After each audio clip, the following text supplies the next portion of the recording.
செய்திகளை உடனுக்குடன் தெரிந்து கொள்ள அருண் சேனல் G4I செய்திகள்.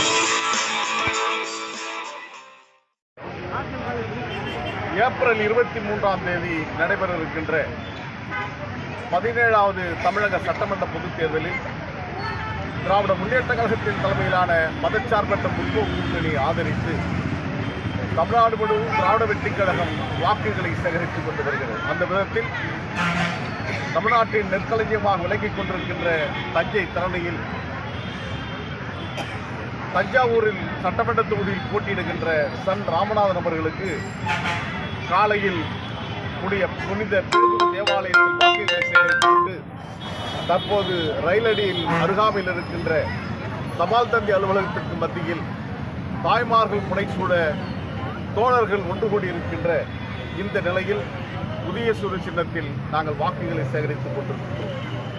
தமிழ்நாடு முழுவதும் அண்ணன் தளபதி அலை வீசிக் கொண்டிருக்கிறது. அதற்கு காரணம் அவருடைய கடந்த 5 ஆண்டு கால திராவிட மாடல் பொற்கால ஆட்சியில் பயன்பெறாதவர்களே இல்லை என்ற ஒரு நிலைமை உருவாகி இருக்கிறது.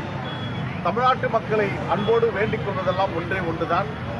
சற்று பின்னோக்கி பாருங்கள். 2021ஆம் ஆண்டு இதே வாக்குகள் சேகரிக்க வருகின்ற போது எல்லோரும் முகக்கவசம் அணிந்திருக்க வேண்டும், ஊசி போட்டிருக்க வேண்டும், கொரோனா தடுப்பு ஊசி.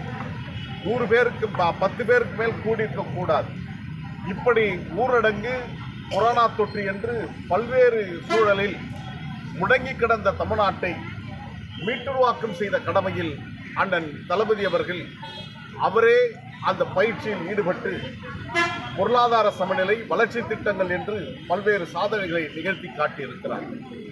1000 ரூபாய் மகளிருக்கு உரிமைத் தொகை என்று சொன்னபோது அதற்கு வாய்ப்பு இல்லை என்று சொன்ன கட்சிகள் எல்லாம் இப்பொழுது 2500 தருகிறோம், 5000 ரூபாய் தருகிறோம் என்று ஏலம் விடுகின்ற நிலைமைக்கு வந்திருக்கிறார்கள். அவர்களை நாட்டு மக்கள் நம்ப தயாராகவில்லை.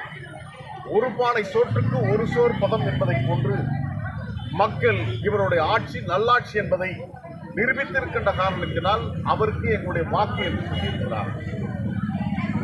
திமுக அதிமுக இடையிலான இந்த போட்டியில் திராவிட முன்னேற்ற கழகத்தின் தலைமையிலான மதச்சார்பற்ற முற்போக்கு கூட்டணியில் கூட்டணி பலத்திலும் சரி, பிரச்சார யுத்திலும் சரி, மக்கள் நலனிலும் சரி முதலிடத்தில் இருக்கின்ற காரணத்தினால் 23ஆம் தேதி வாக்குப்பதிவு நடைபெற்று மே 4ஆம் தேதி வாக்குகள் எண்ணப்பட்டு இந்த நேரத்திற்கெல்லாம் மாண்புமிகு தமிழ்நாடு முதலமைச்சராக அண்ணன் தலைவர் தளபதி அவர்கள் பொறுப்பேற்கிறார் என்ற மகிழ்ச்சியான செய்தி நிச்சயம் வரும் என்பதில் இருவேறு கருத்து இடமில்லை. காரணம், மதவாத சக்திகள் தமிழ்நாட்டை துண்டாட நினைக்கின்றார். மாண்புமிகு முதலமைச்சர் அவர்கள் சொன்னதை போன்று சென்னை மாகாணத்திற்கு தமிழ்நாடு என்று பெயர் பெற்று தந்த பேரறிஞர் அண்ணா அவர்கள் அந்த தமிழ்நாட்டுக்கு இவர்கள் ஆட்சிக்கு வந்தால் தட்சிண பிரதேசம் என்று பெயர் மாற்றுவார்கள் என்று சொல்லியிருக்கிறார்.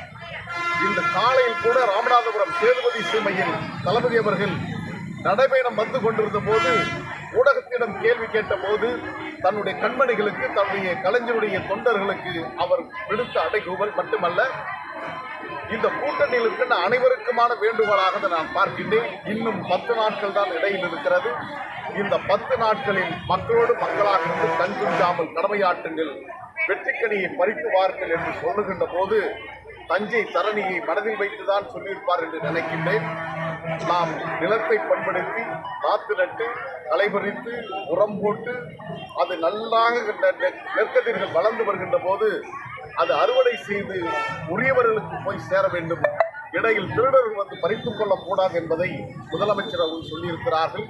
அதை அனைவருமே சிரமேற்கொண்டு அந்த பணியை நிறைவாக செய்வோம்.